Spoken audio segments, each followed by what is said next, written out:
ต้องเป็นกันอย่างนี้เรื่อยไปฉันก็รักเธอก็รักก็เข้าใจแต่ทำไมต้องทะเลาะฉันก็รู้ลิ้นกับฟันฉันเข้าใจแต่ทำไมมันจึงบั่นทอนฉันเรื่อยไปเธอก็เหนื่อยฉันก็เหนื่อยหัวใจ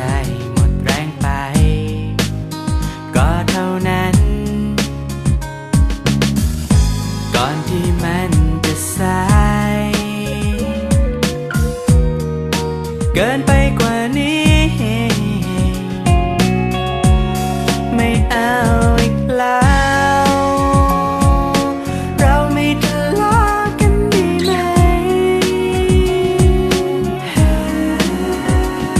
เมื่อต่างคนก็รั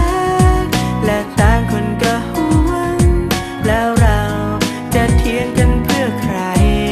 เมื่อผลสุดท้ายก็ดีแต่ต้องเสียใจกันไป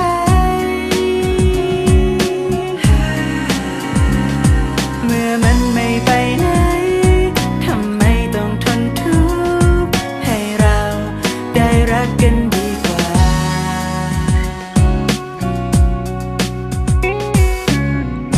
ฉันก็รู้ลิ้นกับฟันฉันเข้าใจ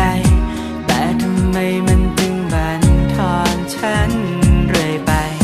เธอก็เหนื่อยฉันก็เหนื่อยหัวใจหมดแรงไปก็เท่านั้นก่อนที่มันจะสายเกินไปกว่านี้